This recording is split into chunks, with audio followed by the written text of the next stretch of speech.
It is July 19th, 2017, and this is Atlanta United FC Weekly, a Home Before Dark podcast.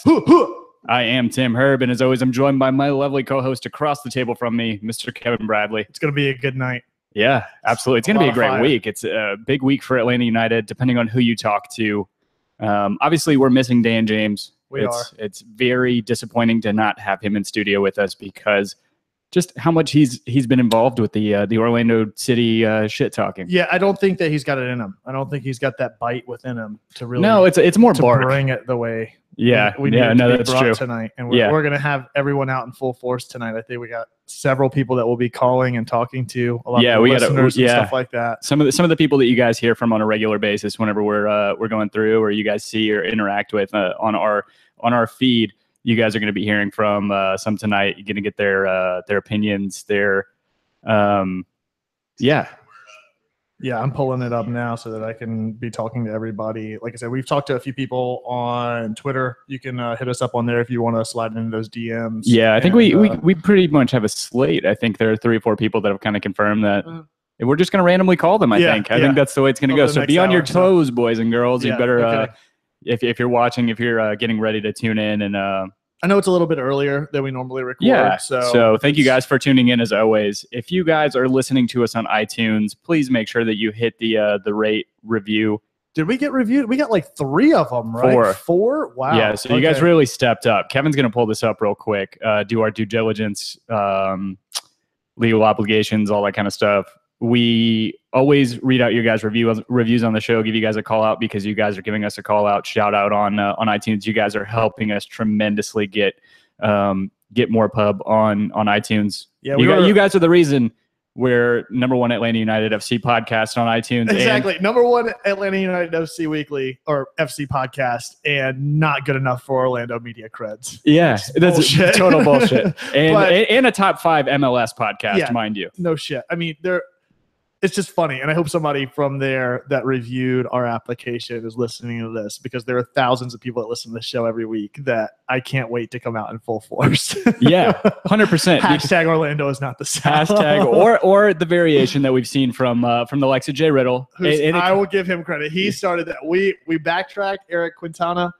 Fuck you. We went back. I did some investigative journalism. You guys posted the original article on Dirty South Soccer that was talking about Atlanta having what was it? I forget what the article was called, but like the South finally has a sports team or something like that. But the first use of Orlando is not the South is by yours truly at Home Before Dark. So that's all us. But we share it with everyone. You know, even Jay Riddle do it. And I think Orlando ain't the South is definitely a more apt. It definitely rolls off the tongue better, and it's fitting. It does play off of the horrible grammar that is usually exhibited by those in the South. Speaking of horrible grammar, we've got, before we start this show, for those of you listening, is going to 100%. We're previewing the Orlando City show or Orlando City game that's coming up on Friday at 7. And we'll just be trash talking them. That's what we're going to be calling people into. Yeah, 100%. So. But within reason, right? Yeah, 100%. So there are a lot of things that kind of go without saying that are not really acceptable, and the majority of Atlanta United FC supporters really don't agree with or not on board with. You know, a lot of the homophobic, not racist, but a lot of the homophobic and uncalled for, offensive behavior that happens during games. The Puto chant, whatever, all that stuff. But at the same time, we had, and I encourage you guys. It's not acceptable. No, it's not. Again, this is all within reason. Where our shit talking that happens on this show, and this is not this guy. I almost don't want to even give him the pub, but. He is the founder, I do believe, and the moderator for Atlanta United FC Unleashed group on Facebook. Oh, really? I didn't know he had an actual group. Yes. That's fucked. Yeah, it's supposed to be like the group for the the PC crowd or the non-PC crowd to go and shit talk and all that kind of stuff, which is great. I'm cool. No, I hate PC culture as much as the next guy. Obviously, if you guys watch the show, you know we're not necessarily the cleanest. We don't have the cleanest mouths. I did bring out the big bottle of wine, speaking of which. But with that said, this guy had tweeted out, or not tweeted out, he had actually just. And again, I just want to bring light to it that for anybody who hasn't seen it, I mean, the team has already made a statement about it, condemning it, but a guy who runs a page or a group that has 1,500, 1,700 followers, members, likened what we're going to do to Orlando City on Friday to the Pulse nightclub shooting. Yeah. Obviously, nobody here, nobody within reason, nobody with a rational mind that enjoys Atlanta United FC is really going to. Nobody backs that. That's absolutely not. Yeah, it's just gross.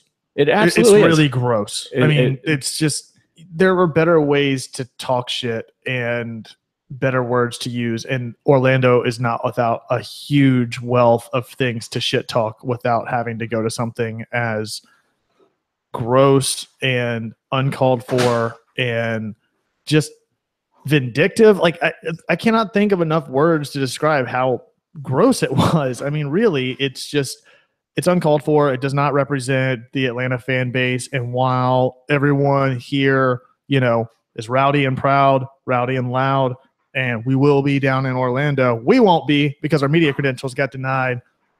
Fuck you guys for that. But we definitely stand with you guys and the community down there, and that does not represent the Atlanta fan base, and it certainly does not represent the podcasts and the media and everything else here in Atlanta at all whatsoever. Yeah, and it's really disappointing that his name's attached to another group of individuals that are all now associated with that. So luckily, it's not associated with us. That said, I would encourage everybody who is a part of that group. I still saw you never get on Facebook, but no. I saw your name on there. So you were in that group. Am I really? How? I don't know if you joined a group early on in the season in Facebook. That's gross. Yeah, so I feel awful about that. I would encourage anybody to just in protest get out of that group. Start your own group if you don't like PC culture, but I mean just get away from that. It's distance yourself from it. It's not going to do you any good to stay a part of that. No, absolutely not. Okay. That said, what is going to do you a lot of good is to keep listening to this show, as many of you have already done, and to keep leaving reviews on the show, as many of you have already done. So we've got the new ones. The first one, we had 4 ratings, I believe. 3 reviews. Three reviews. Yeah. So the first one comes by GWO_neg. Man, sorry, I've not posted a review earlier when 92.9 the game does not give me enough soccer coverage. Despite covering the game, I tune into you guys. Keep it up. Great analysis. Many thumbs up emoji. So awesome. That's awesome. So then you want to hit the next one? We'll just go back and forth. Yeah. This is the subject is #Hail United even after dark. This is from SDNR. After dark. After dark. SDNR 87. Absolutely fantastic. Keep up the camaraderie with the listeners as well as the debauchery. Always a great ride home. Listening no matter. Sorry, this text is really small on the screen. I need reading glasses. This is like being called on during. That was always my worst thing in school when you got called on to read aloud. Is the worst. Yeah, always a great ride home listening, no matter if it's after a win or a loss. Highly recommend to anybody looking to keep a pulse on the hottest team in MLS today. Agreed. Absolutely, the hottest team. And I think want me to do the no, fool. It's mine. We're passing it back and forth. Unless you're going to do it in a British accent as Dan. Okay, you can do that because I'm not going to be able to do it. Hello, chaps. This one is Randy D at ATL United. It's the same. The subject is the same as the author. It says, excellent analysis / banter. Said, awesome way to kill time on the way to / from work. Keep up the great work, Tim, Kevin, and Dan. I would Venmo you guys a few bucks if it'll keep you going.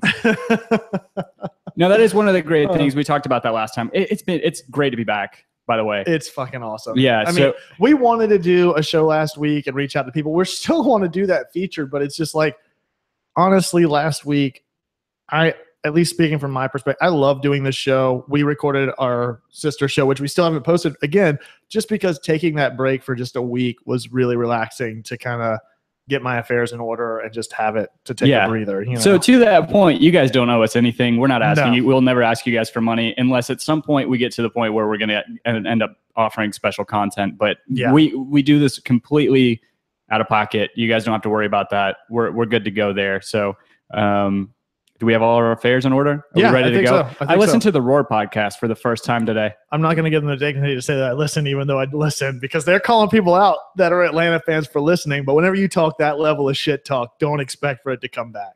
Oh, so you did listen to it? Oh, yeah, I listened to it. Well, first of all, let's just go ahead and call out. We do this for free. We don't do Patreon. We don't do, like we just said, no advertising, nothing like that. First of all, it sounds awful. Oh, it's fucking garbage. Yeah, it's terrible. Secondly, can we talk about how, if this is indicative of all Orlando United or Orlando City fans, can we talk about how contradictory it is, or how hypocritical it is that these guys are talking about Atlanta fans being fair weather, being plastic, or not having a reason to cheer? You guys already had a team in Atlanta and all this other shit. One of you is broadcasting from Boston. One of you is broadcasting from Atlanta. Exactly. Only one of you is in Orlando. Exactly. And you call it the happiest place on earth. If you don't go there for a theme park, or you don't go there for a conference, it fucking sucks. It's funny because their Wikipedia page makes the fucking jokes for me. Like, I started digging up because we started the hashtag Orlando is not the South bit. It's not the fucking South. South is about culture. It's about heritage. And you can make as many racist comments as you want to about Atlanta or about Georgia. But the fact of the matter is, Orlando possesses none of that. And just doing a quick Google search on Orlando, one of the first fucking things that comes up during their culture is strip malls. Yes. Dude, there's nothing aside from shopping and the theme parks. No, there's not. And convention centers, which are attached to the theme parks. It's just too easy. Yeah, exactly.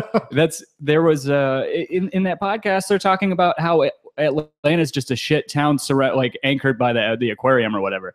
It's like, the aquarium's awesome. Yeah. Right. The aquarium's amazing. Yeah. So is a lot of other shit in the city. So is everything about this city. Yeah. Yeah. And then the other thing that just irks the shit out of me. Which is great, because even if you poke holes in anything about Atlanta, you have a plethora of things to choose from. Orlando is so condensed down to just Universal Studios and Walt Disney World that there's nothing else to make fun of, because there's nothing else fucking there. Yeah.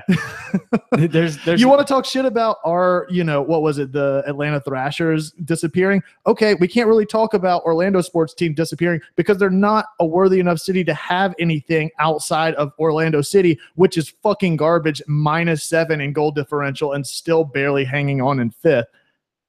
And Orlando Magic, which hasn't been relevant since fucking the 80s? No. No, they haven't even been around since they started. They won their division in 2009 was the last time they won. Yeah. I mean, still fucking 10 years. Somebody did some opposition research. Did you have some more Orlando-based lawyer come to you and send you an email and say, Kevin, I have some information that might help you in trash talking? It's funny. I actually texted Leslie, who's from Orlando, and I said, look, we're dishing on Orlando tonight. We're playing them Friday. I need some shit to talk about Orlando City outside of the blatantly obvious about the fact that their team hasn't done anything in the past month and a half and Walt Disney World. And she goes, well, Orlando City, I mean, I can't really say anything because that team is really all they have. Point fucking made. Well, yeah. So, yeah, you're right. Oh, no. There's another great sports franchise from Orlando, the Orlando Predators. Oh, great. Yeah. Arena football. Fucking psyched. Arena football. Yeah. You're awesome. 28-3. Great. You want to call out Atlanta? I'm not in Atlanta. That's the great thing. And I want to get to that in a minute about why I think Atlanta United is not going to suffer the same fate of attendance that the Braves or the Hawks. It's funny. I mean, even speaking about attendance, I even pulled that up. You want to talk about attendance on MLS for leading attendance this year? Atlanta, obviously. Orlando's what, third, right? No, they're like fourth or fifth because their stadium only holds 25,000. So their average is 25,000. So I'll give it to you. You guys are getting a good crowd because that's the max you can put out there, because most likely most other people aren't going to attend to begin with. And then we're getting flack because Atlanta put up a billboard inside of the stadium. Or not inside of the stadium, inside of the city this week saying, get ready, Orlando. We're coming to conquer. And a lot of people got heated about that.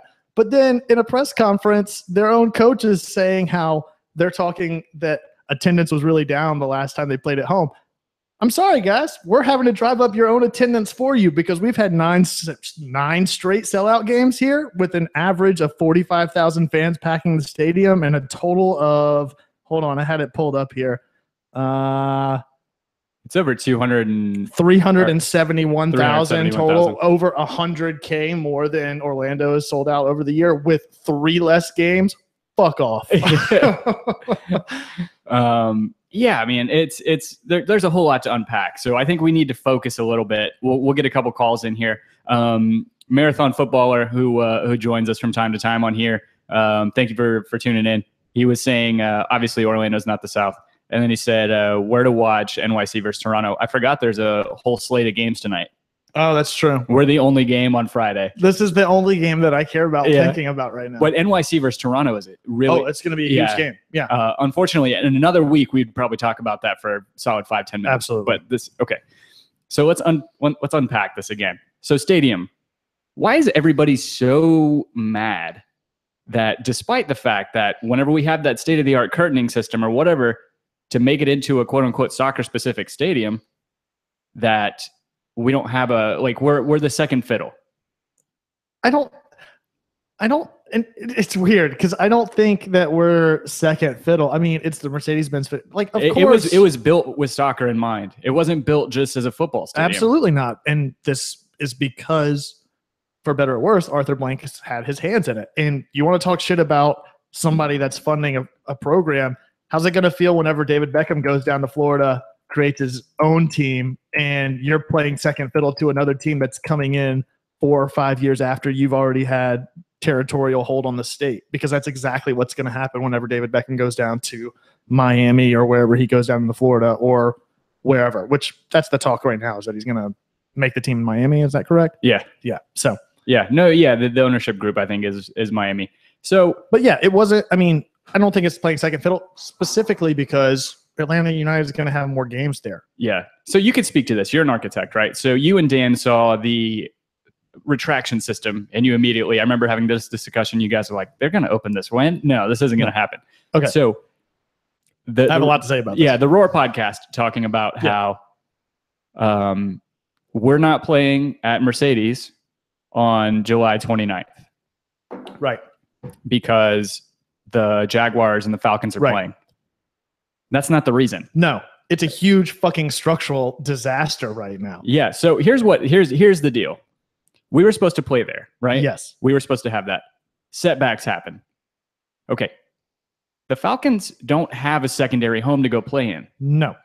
Atlanta United does. Right. The stadium that we've been in since the beginning of the season. Right. And Bobby Dodd, which houses 45,000+ that we sell out every time. Right.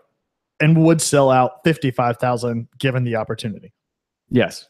So it doesn't make sense for Arthur Blank to try and move that NFL game. That's probably going to take too much work whenever there's not a college football game going on, and that he can just put Atlanta United on the docket in Bobby Dodd. It doesn't make sense. Exactly. So to that point, there's a lot of structural issues. So in having a state-of-the-art stadium, which Atlanta United and the Atlanta Falcons have in Mercedes-Benz. But wait, it has turf. Fuck that. Who gives a shit? Real soccer team doesn't have turf. I'm pretty sure that Seattle Sounders have turf at CenturyLink. Yeah. I'm pretty sure that Providence Park in Portland has turf. You're going to tell me those two teams that... You know what else is going to happen on a stadium that has turf is the college football championship game, any Olympics that come to the United States, everything else, because it's a state-of-the-art stadium and it's not just a soccer-specific stadium. I can give a shit less about whether it's a soccer-specific stadium whenever there's 45 and 50,000 people packing the stadium versus 22,000.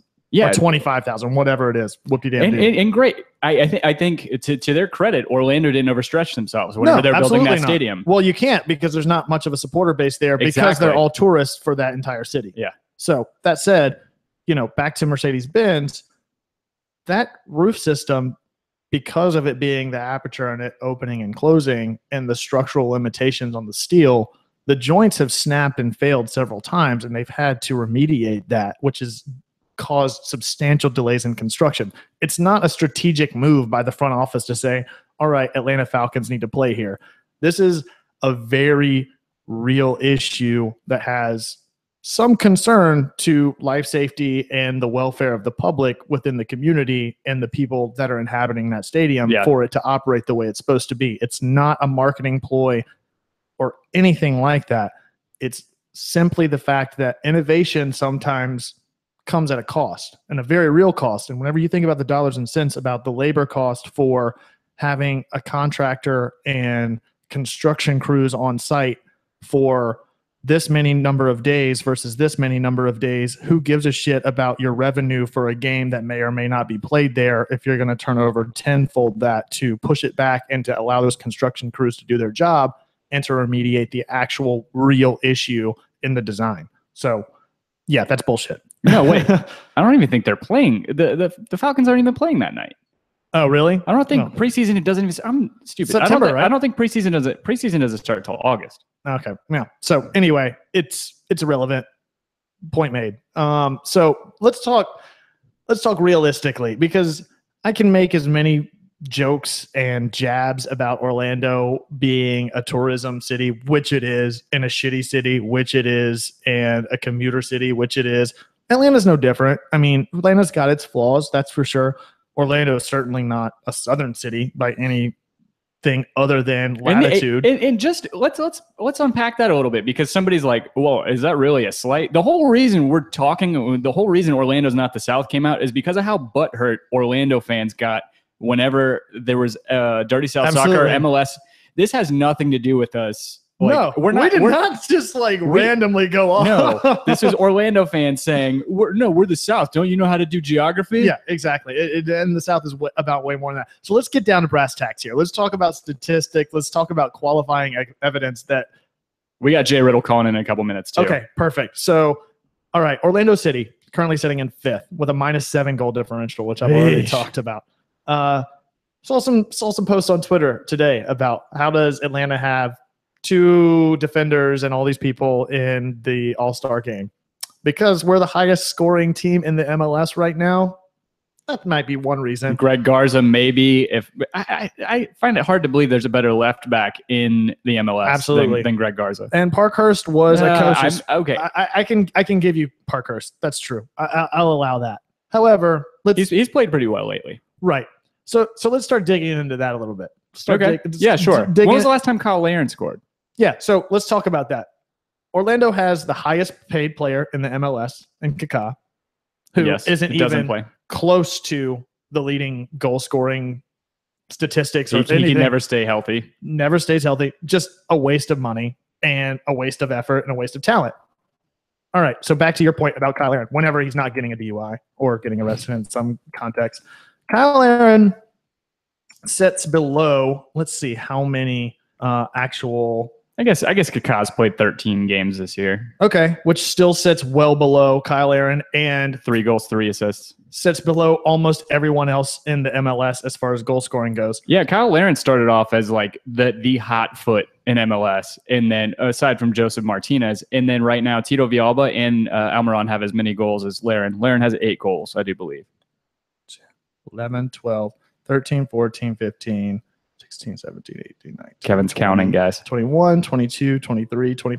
Okay, so Kyle Larin currently sits 24th in the league in goal scoring, which sits behind Hector Villalba, Joseph Martinez, and Almiron. So you've got 3 players on Atlanta. How many does Joseph have at this point? 10. No.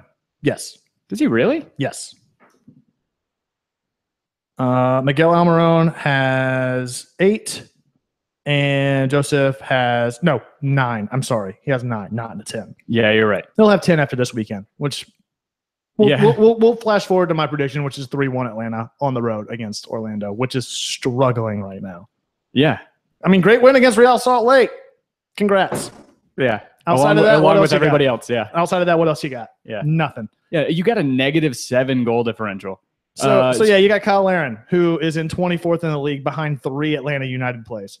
Let's look at what else you got. You want to talk about defenders? A big statistic, in which Atlanta United is guilty as well. I will credit you that.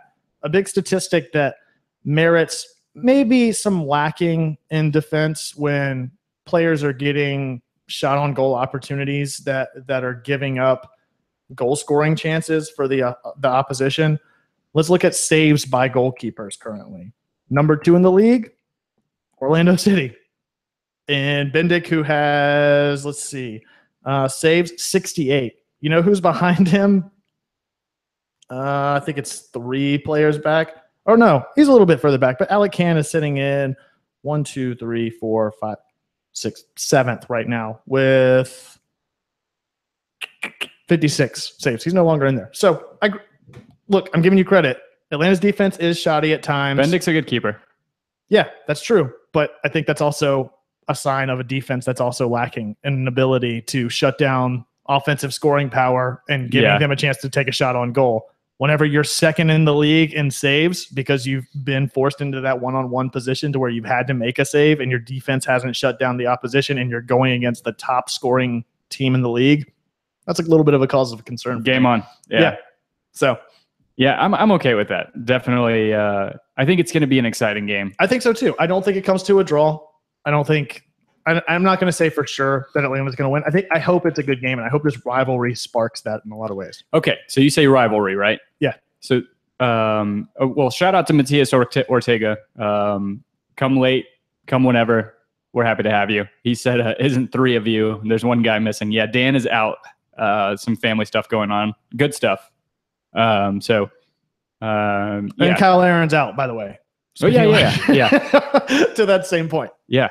Kyle Aaron got called up for Canada in the quarterfinals to try and get Canada moved on. I want to say they're playing Jamaica, somebody like that. Yeah. Against Atlanta United's youngster Romario Williams, who's on loan. So rivalry. And what do you guys think? Those of you guys watching on YouTube, those of you guys listening on iTunes, let us know somehow, either in the live chat on YouTube or on Twitter or something. Are you okay with this being called a rivalry? I think so. Are you cool? Oh, like that's the thing to me is rivalries have to start somewhere, and I'd like them to be started by fans. And I feel like this is more grassroots than people are making it out to be. It's funny because even rivalries, the Clemson-Carolina rivalry, Clemson's got twice as many wins against the other team. That has to start at some time. Yes.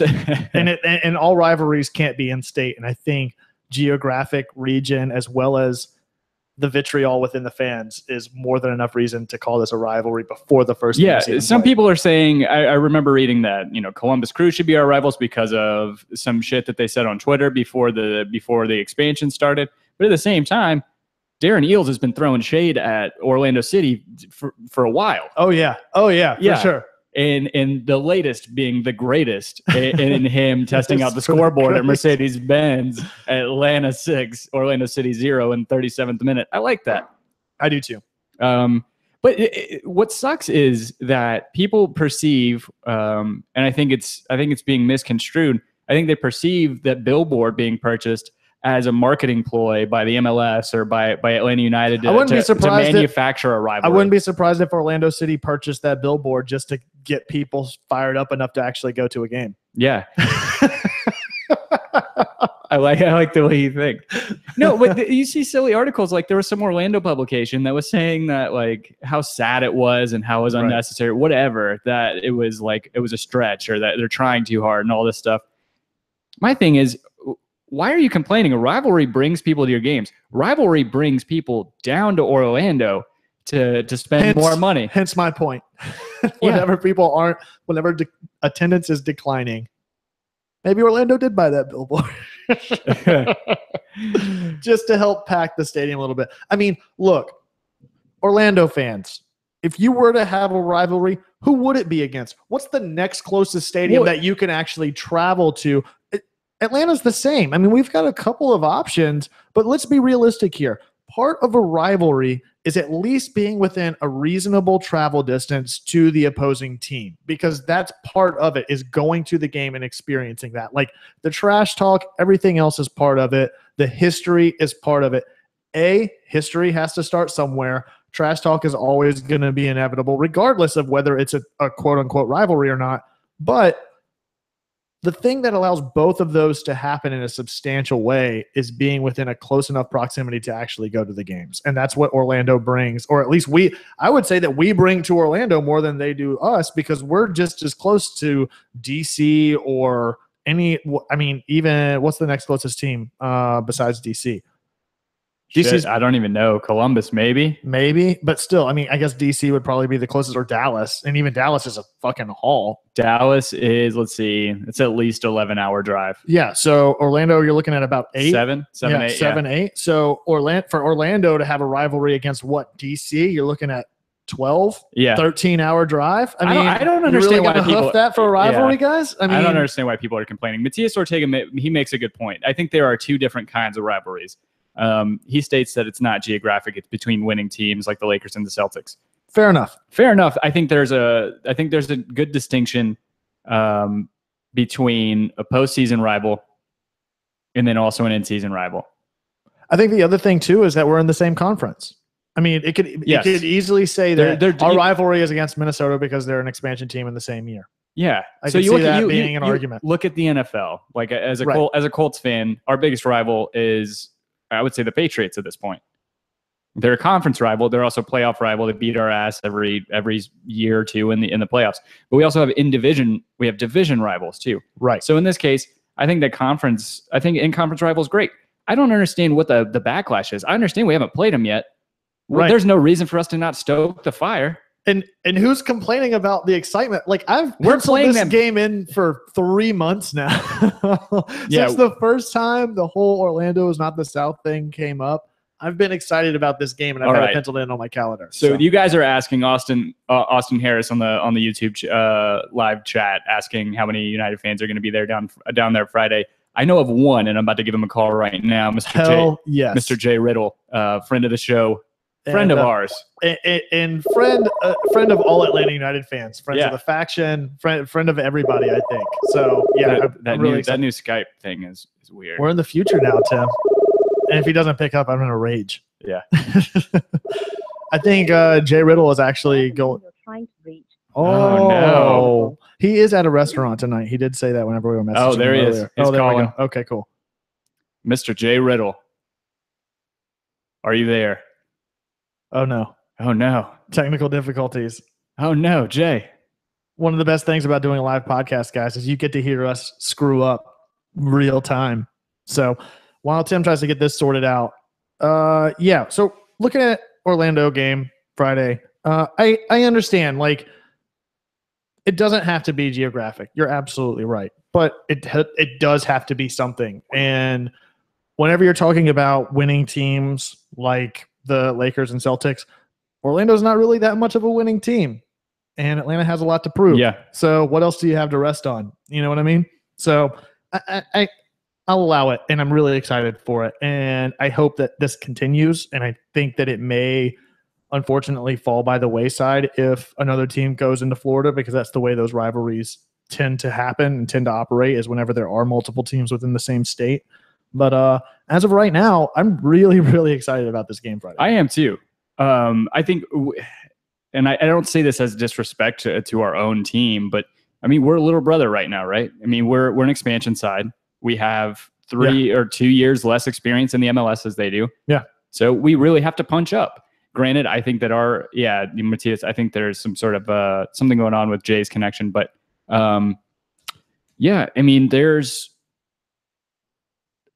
at a certain point, we have to punch up. They have experience over us, but at the same time, we're playing better than they are. Absolutely, especially right now. You want to talk about teams that are heating up or cooling off. Atlanta United is certainly on the upward trend in that perspective. Since Joseph's come back, since the lineup changes have been addressed, I think that this squad, as it goes into Orlando, especially coming off of a week break, is in the best possible form to go in there and wreak havoc on this budding rivalry and potentially come out with back-to-back wins. Yeah.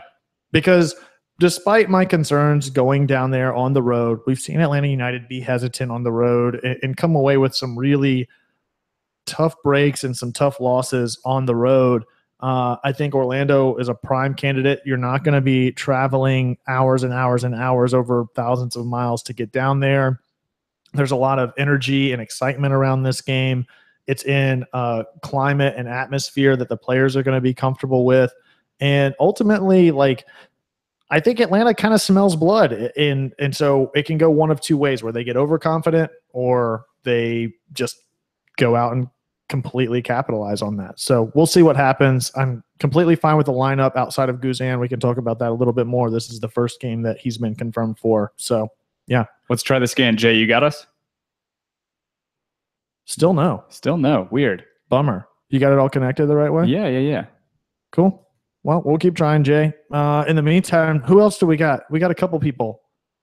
Yeah, we have another Jay. We got another Jay? Yeah. Oh, you called him out. Oh, sorry. I didn't mean to do that.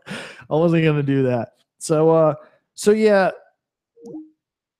Tokyo Soul says, if Miami comes in, they'll want us as a rival over Orlando. You're absolutely right. I think that we are the hotter team right now, as evidenced by the lack of performance over recent years by Orlando.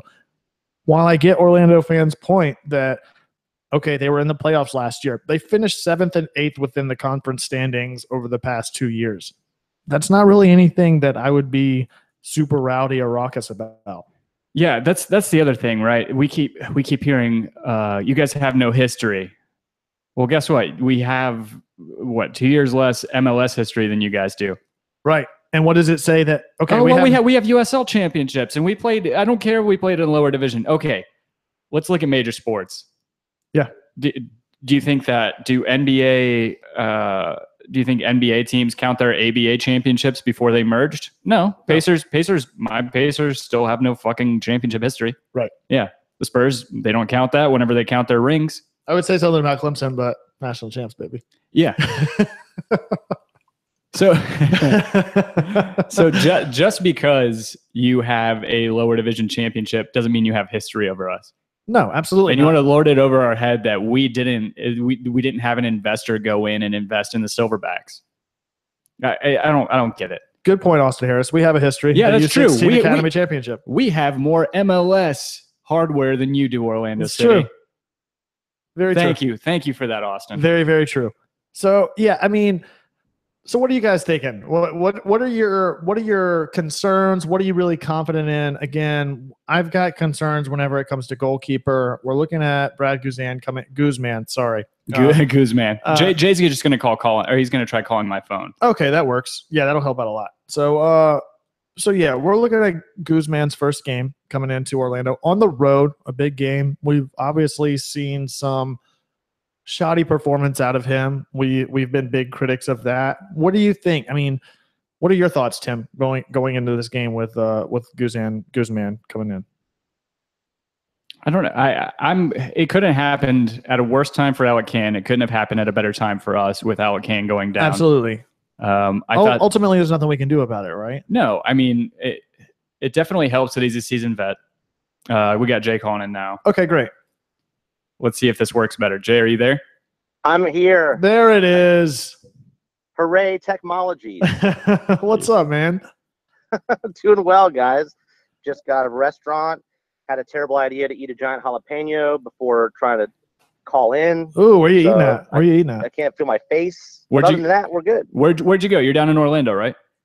No, actually, I'm not in Orlando. I had a long pre-planned family event this weekend. So I will be missing the quote-unquote rivalry of the weekend, unfortunately. Oh, that's a bummer. Sorry? I said that's a bummer. It is a bummer, but I can live vicariously through others. I'm working on something to maybe get myself there while not being there, if that makes any sense. Whoa, that doesn't sound legal. I did see where they teleported some photons up to space the other day, so maybe it's. I mean, science does advance pretty quickly. Yeah, whatever I do, I want to make sure I can still leave. So that's the important part. I think a lot of Atlanta fans are going to struggle to get out of that stadium, especially after the big win Friday night. It sounds like about 400 people are estimated to go down there. That's awesome. It's about half their stadium, right? Yeah, I mean, I think we have a few hundred for sure with supporters groups, and who knows how many unaffiliated on top of that. And so, yeah, it could be 400, it could be 500. Nobody really knows for sure. I do know that their front office does have an ingress-egress plan. So, they've worked with the supporters groups to try at least provide some level of knowledge of when to be there and how early to be there and that sort of thing. So they're, from the sound of it, again, kind of to your point, all this talk of it's not a rivalry. Well, Orlando's front office sure is treating it like they expect, some heat. So I think everyone's front office, including the support. I mean, everybody is at this point. For better or worse, I get it that you want to have the history to quote unquote have a rivalry, and we just got done making that point. But I think it's more than evident just based on the amount of people talking about this game, the amount of people we have talking to us about this game. It's a rivalry as close to we've seen so far in Atlanta United's very short tenure in the MLS. I agree. I couldn't put it better. And to that point, talking about getting into the game or not getting into the game, regardless of if you make it down there Friday, I cannot wait to see that banner that you put together in Atlanta next week, nonetheless. Oh, yes. the banner, the two-pole, right, yeah. Yeah, that caused a little bit of a no pun intended, a ruckus on social media. Not as I didn't intend it that way, but there are a number of Orlando supporters that are very active on Twitter, and you said butt hurt wrong. Well, you see, they're frustrated that I didn't spend 3 hours, with my finger paints and my sewing machine, making them a banner. That they felt that I didn't have enough passion, to show them enough passion. That the fact that I had a discount code for a print company. They felt a little slighted, I think. So good. I think they're just upset that their fan base hasn't had the dedication or the commitment to actually put together something of such quality on such a short notice, much less something for a road game, nonetheless. Yeah. Well, I'm thinking of the environment. I want to reuse it. Yes. Over and over again. Absolutely. I don't want to waste anything. So really, I'm just being, conscious of the environment, So to that point, what are you thinking about the environment within the stadium? What are you thinking about the game coming up on Friday? Yeah, it's going to be interesting. I'm a little frustrated, to be honest, with all the applause of Kyle Aaron being called up for the Gold Cup to the Canada squad. This is exactly what I didn't want. When he had the DUI, the first thing I said is, if he ends up going to rehab, if he ends up having a problem or being deemed to have a problem or whatever may happen, it's been known that players in MLS may not come back for sometimes 2-3 months. And I was frustrated by that because I didn't want an asterisk next to the match when we completely hand it to him. So now, that when we win 4-0 or 4-1, whatever the score line, the immediate response will be, wow, we didn't have Kyle Aaron. Yeah, we didn't have our leading goal scorer that sits behind three of your top goal scorers within the MLS. You're absolutely right. That's a valid point. But it's I'll tell you, if people don't think it's a rivalry now, just wait for 2 minutes after kickoff. No kidding. Yeah. When someone goes studs up into somebody else, or Carmona takes someone out, or who knows, I think the remainder of those who are questioning that or holding on to the fact that they don't feel it's rivalry, I think that will sway in the other direction. But going back to you guys were talking about just sort of the. Talking about sliding studs up. What is it, Christian Higuita or whatever from Orlando? Talking about cards. He's leading. He's in fourth in the league right now in yellow cards with 6. So I'm less concerned about our players and more about theirs at this point. That's true. Really, I did not know that. I'm so busy. I was so busy early this season feeling offended. Oh no, dude! I dug deep for the trash talk. I'm putting actual substance behind the talk tonight, rather than just pointing out and picking and choosing what nonsense I want to talk about. I want to talk about how shit their squad is. Well, I'll tell you, I don't know what's going to happen in the match, but I'll tell you that the lead up to it, I think the billboard was the icing on the cake. Absolutely. And you guys referenced Orlando Weekly talking about how that this was ridiculous, and some fans tweeting that this is fake because the supporters should have done it, like the supporters going to drop that kind of money on a billboard for one match is hilarious. They're not even dropping they're not even dropping money on tickets. How are they going to drop money on a billboard? Well, that was the point, right? I mean, we know that there are emails still going out from Orlando, advertising this match, whereas we're used to 2.5 weeks out, selling out our matches. Exactly. Yeah, it's very true. Yeah. At double the capacity. yeah. And so that combined with the two pole banner, it feels like it's just been kind of a storm building, especially on social media, and for people that are not very active on Twitter or on Facebook. If you just want to see the ridiculousness taking place, just go to the Orlando Facebook page. I do not personally partake. I don't go to other people's corporate pages and post comments on their posts. I don't also, I'm not slapping anyone's hand about it either. I really don't care.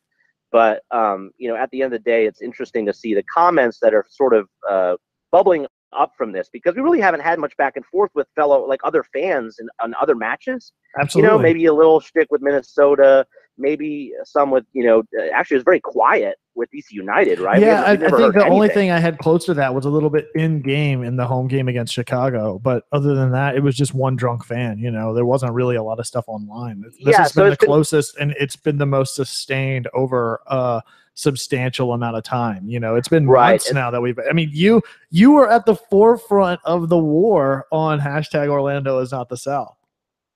Well, you guys are the ones that really, watching your show and listening, that's what inspired me to make the 2-pole, right? So I was just, you could point to me, but really, it's you guys that really kept putting your finger on that button. That's all I'm saying. We got to find a way to at least borrow the banner in the down season after the game to hang it up in the studio so it's front and center, especially once we get the clean sweep all 3 games this season. So. Well, about that, I may have made 2. My man. That was the smaller one. Oh, you are the MVP. Out. You are the real MVP here. That's great. So that was the smaller one. That's why I was like, wow, they're so heated over a 3x2.5 foot, but I got a 3x3 that I could have tweeted out. It's a little bigger. That's great. So and with all just for a moment, if I want to pull it back for a second, because we talk about trash talk, we talk about banter, and if you look at my Twitter feed and stuff, it gets a little spicy, but it's pretty mild, right. or maybe to some, it's up to taste or what you're used to seeing, right? It's all in good fun and good spirit. Yeah, it's reason. Right, it's within reason. Yeah, it is, and you'll even see, if buried in some of the threads, it's quite funny. The president of Ruckus, who's also known for, he tweeted out the referee's home address, and that caused a big deal. And of course, nothing really happened with him. But is he the one that called you an anti-Semite? I don't know about that, but I do know he tweeted out the referee's information. He later had to come back and apologize and all that stuff. And he got in on the action. So I hit him pretty hard on that. Because I call them the passion police or the soccer Taliban, right? They come in, oh, you made a vinyl banner, shows how plastic you are, and yada yada yada. And it's really they're the bane of soccer, right? They're the half of a 1% that will crap on their own supporters, that will put themselves on a pedestal, and what they don't realize is no one's looking, right? Nobody cares. Fair weather at its finest. Right. They want their own little club. It comes off as very hipsterish. Yes. I called it in a tweet, pitiful elitist millennials trying plastic over a vinyl banner, right? Fair enough. Someone came back and said something interesting, I thought millennials liked vinyl. Very hypocritical. That's a good one. That's a good one. So, and it really is a sickness. It is, banter is all in fun, but it's the harping on the, it's plastic or manufactured, or your club made a billboard, so that makes you a plastic fan, and it's really boring. Nobody really pays attention to it. But the unfortunate thing is that it can make new fans get turned off. And absolutely.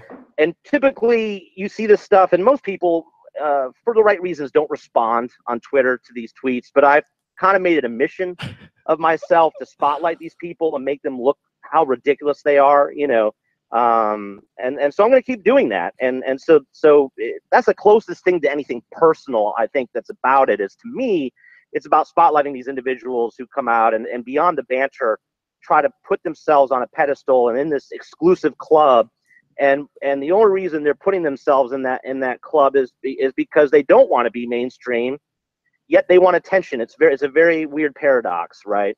Right. Yeah. So Right. I think we just need to keep spotlighting these people, showing how faux, ultra ridiculous they are. Because at the end of the day, if you go buried in some of the tweet timelines, you'll actually find the Ruckus president and some of his other guys come back around and say, well, if you're doing something like with TIFOs or whatever, prove it, making your own stuff. So I posted some pictures of behind the scenes of our TIFOs, and they came back and they actually had a real human moment and said, wow, that's actually really cool.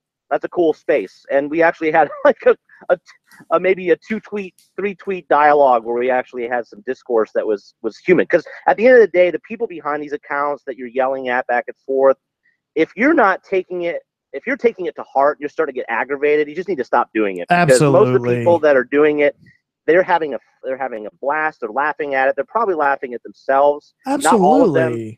Yeah, and so what we need to make sure is that we don't cross that line. We don't turn it into discriminatory talk. We don't use threats. Absolutely. And because that's not what this is about. It's about banter. I'm not even going to say it's friendly banter. Some of it can get heated, but we try not to get personal with it. There's certainly a line, and everyone knows what that line is. And if you don't, then don't. If you don't know what that line is, or if you're unsure, don't say. Don't engage. Don't do it. Exactly. And that's what makes sports and fandom and to some extent politics even interesting is having that communication. And I think that there's valid communication and dialogue to be had about the pitfalls and concerns within a team whenever it comes to sports, and some of the more critical analysis about a team and its strengths and weaknesses come out of these rivalries. And I think that both Atlanta and Orlando have those across the board. So before we leave, I got 2 points. First one is, I know we've been talking about it for a while. I know you're out of town this weekend. Hopefully you can get down, but not down to Orlando, whatever that means. Next week, let's go ahead and pencil you in. If you're available, we'll try to get you in studio and have you on. I know we've been talking about it for a while. We'd love to have you recap the Orlando game and preview the follow-up. Hopefully we're coming off of a W and shaking our boots about trying to secure a second one here at home. Next point is, what's your score prediction going into Friday? Yeah, I really think that this is going to go either two ways, and it's the old cliche, right? You're coming off a break. It could be rough, could be a slow start, but I think either way, whether they come in the first half or the second half, I think that we're going to see at least 5 goals, 4 goals at least, I'll say, in this match. What I'm so too. I'm going to go 3-1 Atlanta. That's I think we're gonna change the whole road game aspect. I think this is gonna feel different. We're gonna have 500 people at least in there screaming their heads off. It's gonna feel totally different. I haven't said it officially. I touched on it earlier, but that is my exact prediction and analysis going into the end of this game. So it's good to hear somebody else back that up. So that said, I think we're going to let you go. Thanks for calling in, man. It's good to actually talk to you. We talk to you every home game. We go out to the faction. We're going to still do the supporters group spotlight, and we'll have you on for that. But hopefully we can get you in next week into the studio at least. I appreciate you guys. Remember, Orlando ain't the South. That's right, baby. Right. Talk to you soon. Bye. Fucking great. Great guy. We've talked to him a good bit. Big supporter of Atlanta United. Everybody knows him that's on Atlanta United or on Twitter or on social media in general. Knows Jay Riddle. He's a loudmouth just as much as we are, and can't wait to get him in the studio. We had Eric in here. We've talked to a couple other people from a couple other. Calling our next caller. Oh yeah, another. Speaking of on the front lines, people that we talk to all the time, talking to surveillance. I met him in the flesh a couple of weeks ago, who called me out of a crowd and completely shook me in that regard, where he called me by name. And it was great to meet surveillance. And he is constantly, he was the reason why I had to turn Twitter notifications off on a weekend, because he was on the front lines going at Orlando fans a week in advance before the game. And I believe he's from there, right? Is he? I didn't know that. But yeah, talk about somebody that's on the front lines. Nobody's better than he is at trash talking on Twitter. That's for sure. So he's showed up big for Atlanta United and for the podcast. I mean, he's one of the first people I think that we've had that was interacting with us and talking to us on the show or on Twitter whenever we started the spinoff show with Atlanta United Weekly. Yeah. Yeah. Skype is being a little difficult right now. So trying to get him in. I'm going to let him call me. So I think we keep trying to call each other at the exact same time. So. Gotcha. So back to score predictions. We're going to have them at the end of the show, but we had an early one pop in. We obviously heard Jay Riddle's 3-1 Atlanta. We had Matias Ortega say 4-1 Atlanta, which is interesting. I got ahead of myself and said 3-1 Atlanta. I'm going to hold that. I think that we get goals out of Martinez, Almiron, and I'm thinking Gressel comes in late with one on a sub for Villalba over on the wing. Damn, man. Yeah, I like that prediction. Yeah. Yeah. I'm thinking 3-1 also. I don't think we keep a clean sheet. I don't either. Yeah. I don't know. I like that prediction too.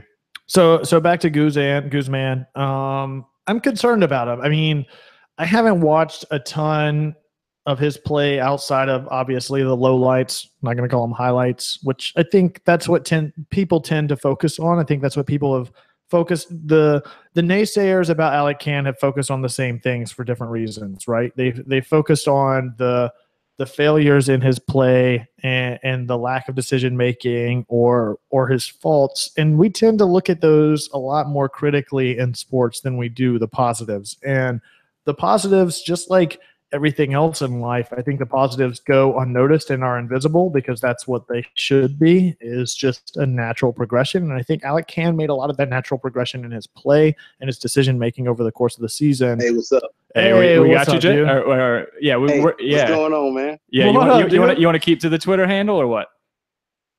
Oh, you can call. Yeah, you can go by Jay. I'm cool with that. Okay, All right. cool. Yeah, Tim already put you on blast, Yeah, so sorry. it's a good Sorry thing about that you're that. okay with that. Yeah, I'm still mad. that's I'm still. cool. Hey, yeah, this is my first time ever using Skype, man. So I'm kind of fumbling and fumbling with it.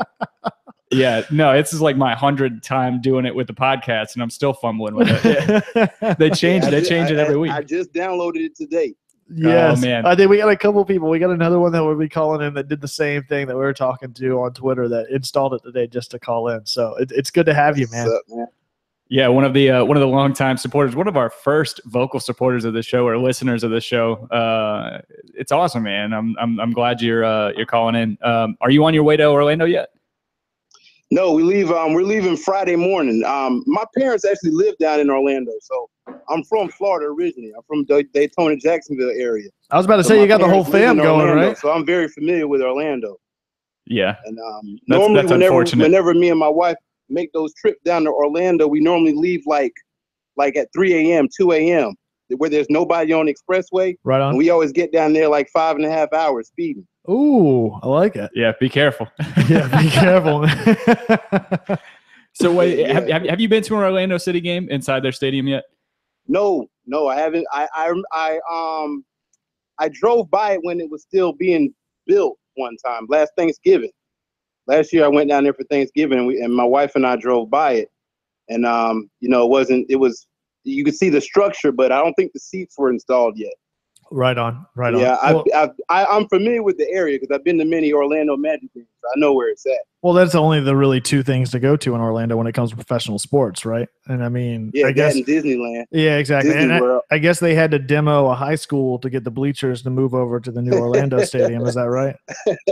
Yeah, they put the bleachers around a sinkhole. Yeah, it's all those wooden bleachers, that are warped where the people sit on them and the rain falls on it over time, and then people don't show up to the game, so it's just got one big bow in it. Yeah, it's gonna be fun though, man. I can't wait. I bought 5 tickets, and I actually got 2. I'm trying to get rid of. My brother's coming, but my dad and my uncle couldn't make it. They both couldn't get off work, so I got 2 tickets that I got to get rid of, or I might have to eat them. Well, if you're looking to Hock'em, if you want to shout out your Twitter handle, we won't put you on blast, but if you want to shout it out on the show, maybe somebody will DM you that are looking for them. All right, cool. My Twitter handle is @285racer. That's the numbers 285, like the expressway, and then the word racer, RACER. And Right. just DM me, or you can just message me. I'm kind of bummed out today at what's going on in Orlando with the Pulse nightclub thing, man. That's because I Google the topic quite often just to kind of see what the internet is saying. Yeah. And that's been all over the internet today, man. It's like, wow. It's a shame. It's a shame. We open up the show talking about that, and you're one of our soldiers on the front lines, that's always bringing the heat and keeping that spark alive whenever it comes to this rivalry and this budding competition between these two squads. And it's unfortunate that somebody had to take it there and it wasn't you. But I think we can agree that that's just uncalled for and unnecessary. And it's just a bummer, man. It puts a bad spotlight on Atlanta and Atlanta fans and this whole thing. Yeah, I agree, man. And what makes it such a small world is I didn't believe it. When I first saw that Orlando was saying, I was like, man, this is not real. This can't be real. Right. So I was doing my Googles and I'm looking, I'm talking shit like, yo, somebody bring this to me. I finally get my wife to look up this guy, and I work with his mom, man. Oh, wow.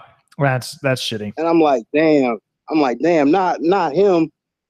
And I've seen the guy before, but me and his mom, we worked together for about 6 years. So I'm like, man, like I gotta, if I see her tomorrow at work, I don't know if she knows. I heard the news in Orlando has reached out to him.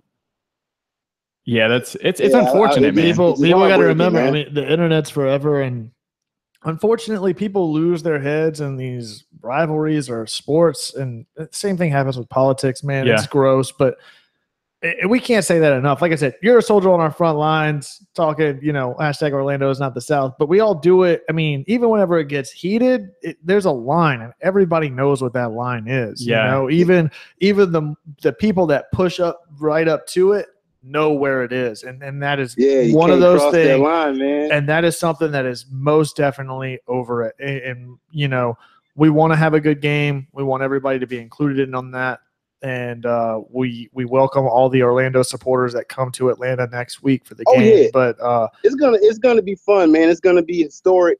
It's gonna be depending on how the league grows. You know what I mean? If Charlotte or Nashville get a team, or if Miami gets a team, it might change that, but right now it's all about Orlando and Atlanta in the South. As far as the Southeast region, we're the top two. It looks like it might be that way for the next 4 years, possibly. No kidding, and I think that's one of the things that makes us interesting is that even you say top two, we're neck and neck right now, despite their shitty goal differential. We're neck and neck at 4th and 5th in the standings, and this is the start of that, and we don't know when Miami or these other teams may come online, and we got at least this year 3 games to get a head start on that, and I think these conversations and these discussions and this trash talk definitely sparks that. So that's it. Yeah. That's it. What are your thoughts going into Friday, man? Oh man, my thoughts. I think Atlanta's gonna win it, and I'm thinking it's gonna be 4-2. And I don't see Orlando just scoring 1 goal. But I think when this match starts, it's going to be sloppy because everybody's going to come out. They're anxious, kind of like how that San Jose game was. Oh, that was ugly, man. That was so gross. That's kind of what I see happening Friday. Do we know what the weather's going to be like down there Friday? Oh, no, I have no clue, but I'm from there, so I know to wear my tank top and swim. Sure it'll be swamping no matter what. Rain on Friday. So then it's definitely going to be a sloppy one.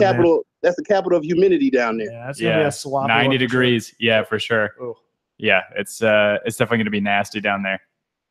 No, hey, Tim, I need to see you, man. I done seen Kevin in the streets. I need to see you and Dan. Yeah, no, man. I posted up in the streets. I think if it weren't for that thunderstorm, when we were like locked up inside of that BP across from Varsity, I would have gotten out to see you that day. But yeah, it's going to happen next weekend. So that's a good point, Jay. You mentioned a good point. I got to settle this for my own benefit. Whenever you saw me with Katie, whenever you asked a specific question that she and I had a debate afterwards, where you were like, "Are you together?" Were you meaning our seats or us as a couple? Seats. That's what I thought. Okay, good. Nailed it. Yeah, seats. We're together on seats, together as a couple. Nailed it. She'll be happy to know I was right. But I'll tell her she might have been right. I was curious about where you guys are sitting in the stadium. Because you guys normally sit like in the lower levels, right? Yeah. See, I want to experience that supporter section. I think my wife is really anxious. She wants to check that out, but I never had are the tickets there cheaper in the supporter section? Because in Orlando it is. Well, a lot of the seats in Orlando are cheap because they just got to sell them to fill the stadium. And even then, it's half the size of Bobby Dodd, which isn't even the home of Atlanta United. So I don't really know what to say there, man. But that said, I know that Tim and I both have seats. I don't know how my schedule is going to shake out for the rest of the year, but I might be able to hook you up one of these games because I got 2 season tickets. And if I can't make one, you'll be the first one I look to. So, yeah, I'm going to go to all the Orlando matches down there. So, next year is probably going to be – we'll probably have 2 matches down there. So as soon as they release the schedule, I'll just buy the ticket. Right on. Yeah. Well, man, thanks for calling in. I mean – hey, guys, I love the show, man. Sometimes I catch it late, man. I wish I could catch it from the beginning. Sometimes I'm walking in from work, and I go on YouTube on the PlayStation, and I'm like, oh, man, these guys already going. Well, unfortunately, we don't keep a set schedule. Our lives are just like everybody else's. We're just doing this for fun, and we hope it's fun for everybody else. So, tonight we went a couple hours earlier than normal, so it's just sort of hit or miss. But we'll have to have you in here at some point and get you on. Hopefully, we can get you in front of Tim at a game here soon.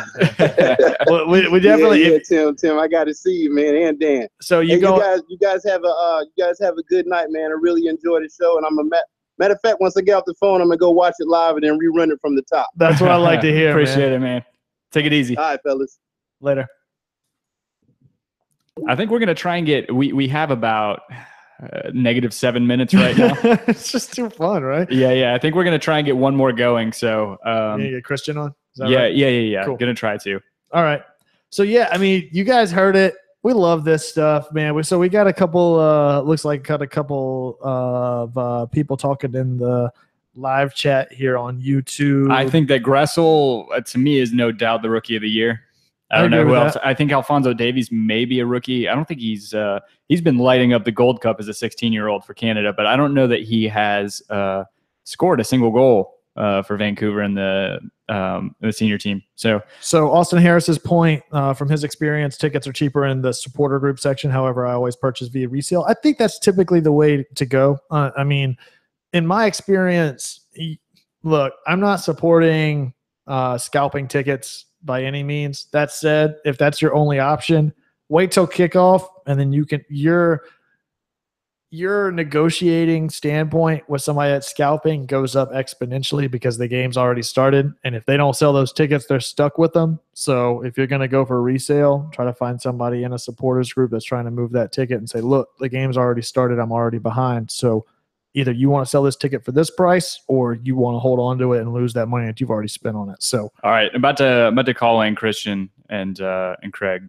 Okay, cool. So let's see, what else? Is Chicago Fire the more balanced team? I think Chicago's the best team in the East. I think Chicago is definitely the best team in the East. All right, I think we got Christian and Craig. Hey, you guys there? Hello? Hey, what's up, man? Got to put it on speakerphone, fool. We hear you. I'm trying to get it. Hey, give me 1 sec. All right, there we go. So, yeah, we got a couple buddies of ours, also listeners to the show, that just like the rest of you. Oh, no. Dropped out. Oh, so we'll see if we can reconnect with them. They're on their way down to Orlando right now. As many people tend to be. So, we got them back. There we go. Yeah, you can hear them on the road. You guys there? Hey, what's up, guys? Hey, what's up, fellas? Just heading down to Florida. How far are you guys from Orlando right now? We're a couple hours away. Can you see the purple glow of their soccer stadium yet? Not yet, but I know the red and black are going to be taking over Friday night. Hell yes. That's what I like to hear. Yeah, absolutely. So you guys taking a long extended, I like it. You guys are going to go and just put the flag down. Extra long weekend. Yeah, take the long weekend, go and establish the five stripes down there. Oh, absolutely. So how many of you guys are going down there? Just the two of you?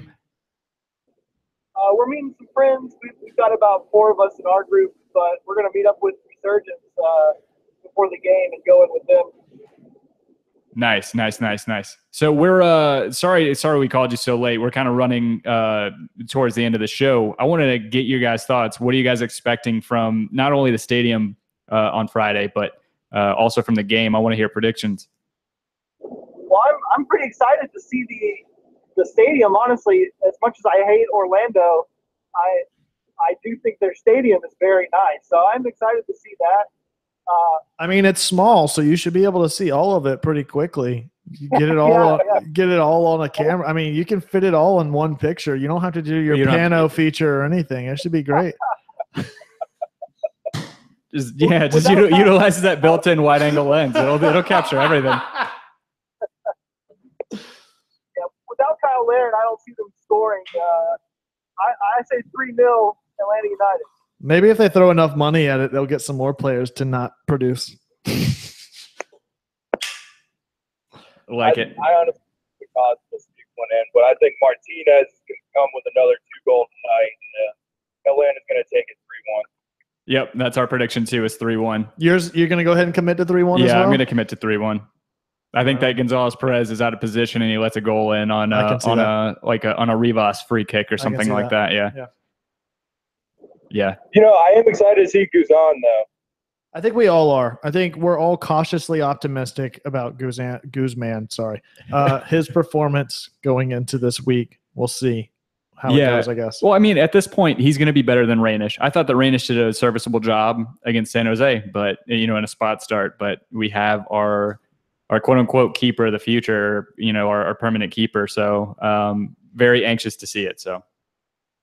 Yeah, Rainish made me very nervous last game, and as much as Can made me nervous, Rainish was 10 times that. So I'm happy to see Guzan in there. I'm glad that he came home from the Gold Cup. I thought for sure he was going to stay, but that was a pleasant surprise. Yeah, I think so too. It couldn't have happened. Again, we were talking about it. Couldn't happen at a better time for Atlanta United. It couldn't happen at a worse time for Alec Can, though. But it sounds like he's doing well in his recovery, from what I understand, and kind of keeping positive and all that. I can't see anything but just fire under that guy to get back in that keeper competition with Guzan. But I'm with you guys. I think at this point, it is it'd be beating a dead horse right now talking about the two, especially whenever Alec Can is injured. So, but yeah, I think that Guzan is going to be. I think he'll do well.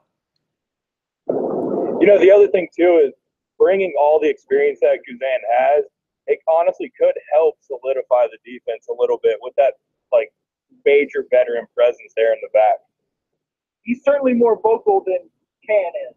That's for sure. I could see that. Yeah, Can has gotten a lot better over the past few games that he did play in becoming more vocal, but he was very silent, kind of a silent actor, as most of the back line is too. We really need somebody to step up and be that vocal presence. So, well, we gotta. What's that? Go ahead, Christian. Sorry. I was going to say, you were talking about the vocal presence. Parkhurst as a captain doesn't do enough of that vocalization to me. I mean, I'm in the stands, so I can't really tell, but I can tell you. I mean, from our standpoint, our seats are fairly close to the end zone and or the goal line, whatever you want to say, the Bobby Dodd South end zone. And I will say that Parkhurst is not a tenth as vocal as he needs to be. I think Lorenowitz more so is honestly the captain at that point. That said, I think that Parkhurst has stepped up big time the past couple of weeks. We've seen him in position, make a couple of critical stops once the ball has penetrated the 18, and he's going to need to be there to do that with Kaká this week. I mean, having Kyle Larin out is Kaká playing this week? I don't know. Yeah. My assumption is yes. I haven't verified it. Okay. Though. I know Kyle Larin isn't. So that said, I think we need a big game out of Parkhurst. We just need a big game out of our defensive line. With it being Guzman, damn it, I keep screwing up. Guzman's first game. I think we need him. I think we need that defensive line to be stout and for Guzman to have a big vocal performance on that back line, manning the line with some sort of communication with Parkhurst on how that shifts out. I mean, if our lineup stays the same as it has been the past couple of weeks with rest, I have very little concerns going into this game based off of the performance that we've seen out of Orlando, missing Kyle Larin no less. I have very little concerns, but anything's possible. It's a trap game nonetheless, I think. All right, boys, we're wrapping up the show. So we really do appreciate you guys calling, and we'll have to talk to you again after you guys' experience down in Orlando. We'll Yeah, definitely call in next week and give our thoughts on the whole experience. Can't wait. yeah, it sounds good, man. And we'll definitely see you guys out at the tailgate next weekend too. Yes, sir. All right, guys. All right, take it easy. Thanks, fellas. So, yeah, great show. So we got some more predictions. Matthias Ortega says 4-1 Atlanta. The boys are hungry after a break. I agree completely. I think that's the general consensus, is that this is going to be a pretty high-scoring game in Atlanta's favor. So we'll see. I mean, you and I are in agreement, as well as, across the board, we're looking at 3-1, 3-1, 3-1, all 4-1, 4-2. Before we hang up, I'd be remiss if we didn't at least try Daniel James. I got a cell number for obvious reasons, so let me try him, and we'll see if we can get him on and have him on to close out. It seems only fitting. So, hey, Dan. What's up? Dude, we're closing out the show. We've had a couple guests on, and we'd be remiss if you weren't in on the fun for at least a couple of minutes to talk about the Orlando game. We missed the hell out of you. It's been a couple-week break. I feel like we keep running into this scenario where I don't see you for weeks on end, and then whenever I see you, there's this whole bromance thing, and then I get frustrated whenever I don't see you. I don't know how to contain myself anymore. Well, Matt, you guys started early. Didn't think you were starting this early. Yeah, I mean, we just did because of plans and stuff for the night. We figured we'd get it out of the way. There was plenty to talk about. Obviously, we've gone over an hour at this point because there's just no shortage of garbage to talk about whenever it comes to Orlando. So, oh my gosh, I love the billboard that Atlanta paid to put forth in downtown Orlando. I'm still convinced I'm convinced that's an inside job by Orlando staff to try to fill seats at the stadium. Well, the pathetic rebuttals to it are terrible. It's like saying it's fake because the team paid for it. I think it's just perfect that they did that, and it makes me love Atlanta United even more. I agree. And I think this, correct me if I'm wrong. I guess I haven't done enough research. This is the first city that Atlanta's gone in and put up a billboard or an inside job where the other team has to try to spark attendance. Yeah, it's great. And they just sound from the fans that I've heard from the Orlando fans, it just seems like sour grapes, jealousy, and a lot of butt hurting on their end. So I hope we spank them real bad. You and me both. Otherwise, I'm gonna have to drink extra next week. that bottle's gonna be gone next week. I brought out the tall boy, and nothing's gonna survive. So, what are your thoughts going into Friday? Both your thoughts and your prediction. Cautiously optimistic. I think that we should. I'm expecting us to come out with a win, but you know how the games that you really want to win, either you never win them by much and it's a nail biter, or you just flat out lose them. So true. I'm feeling confident. I'm going to go for 3-1 Atlanta. That's Dan, that has been across the board, my friend. This is the first time you have not listened, but that is both me, you, and Tim saying 3-1 Atlanta at this point, plus several call-ins saying 3-1 Atlanta. All right, so yeah, probably going to be a 1-0 loss then. Yep. Way to go, Dan. But I have to give a shout-out to Jonathan Spector. He served Birmingham City well, and then he shat the bed and moved to Orlando. So sad that I'm really happy for Canada. I hope they progress really far in the Gold Cup. I hope they win the Gold Cup. And they have a lot of celebratory drinks afterwards, right? Yeah. I want to see if he can break his high score, that .187. I want to see a .2. I want to see Kyle Larin below .2. Obviously, I don't want to see anybody put in danger. No, absolutely not. Yeah. Gold Cup finals, his penalty, and it misses. Isn't it hilarious, Dan? Isn't it hilarious that he, at the beginning of the season, all the hype about him he wants to go to Europe, he wants to go play in the bigger leagues. He's not even the best player on that Canada team, Alphonso Davies is ridiculous, and he's only 16 years old, and he's better than Kyle Larin at this point. Yeah. Granted, they play different positions, but not to mention the fact that Kyle Larin's the best player on Orlando's team, still behind 3 of Atlanta's team. Yeah. Well, I mean, I want to give Orlando some kudos that they fought. All right, sorry, Dan, we're losing you. Sorry, I didn't hear that. What was that? Sorry, you're breaking up. Yeah, they fought through the USL and managed to establish their team. And it hasn't really got them that far. They took a strategic role against Miami. They laid down and took that loss that nobody did would have. It was very noble. We lost to Miami too. Not as bad though. Yeah. So I mean, it doesn't seem to have got them that much. I'm not sure how many times they've made it to the playoffs, but finishing 7th and 8th in the conference the past 2 years. That's a solid attempt at being within the top Hey, half. Kevin, that's called history, man. Yeah. That's their history that they were everybody gets a trophy. That they originally are the Austin Aztecs, and that they moved over to Orlando in 2008 or 2010. Everybody gets a trophy, Tim. Come on. Yeah. Yeah. Well, you know what? Well, Dan, I hope we thrash them. We missed the hell out of you. Hopefully, you're back in studio next week with us. Yeah. Oh, I hopefully will be. You better be. Guys. We've already committed. We've already committed Jay Riddle to being in here, so we need a full house. We got to get all 4 of these mics up and running. We need Danny Tanner. We need Uncle Joey. We need Uncle Jesse. We need everybody on board. We need Michelle. With a belly full of bourbon and a. Talking full house. That's it. Awesome. So it's like take a day off Thursday, right? That's it. Perfect. All right, man. I'm glad we could catch you, and I can't think of a better way to end the show. So I'm glad I could. Thanks. All right, guys. Take care. All right. Yeah, Love you all. Later, man. So yeah, I got nothing else. I don't either. I think we've touched on everything. I can't. We love the hell out of you guys. Thanks for those of you that were able to call in. Thanks for those that interacted on YouTube. I don't know if we got any other score predictions. I wasn't monitoring, obviously, while Dan was on.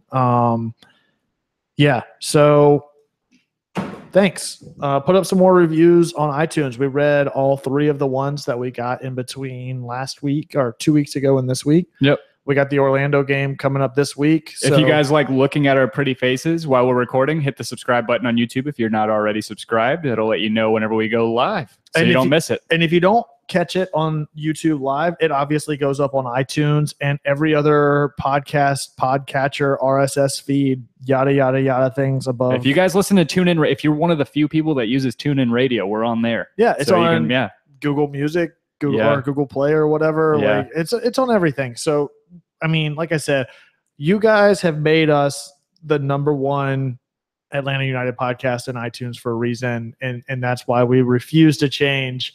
We applied for those media credentials for you guys, and we got left out of the mix, and I'm furious about it, but we made it right tonight, I think, and that's definitely... There was no way Orlando was ever going to let us in the stadium with press credentials. I said, if we're too big of a threat. If we're not getting it this year, we're fucking staking our claim to not getting it in any year's future. So we're not going to leave out no stone unturned, so to speak. So so thanks for checking us out. Thanks for listening. Thanks for interacting.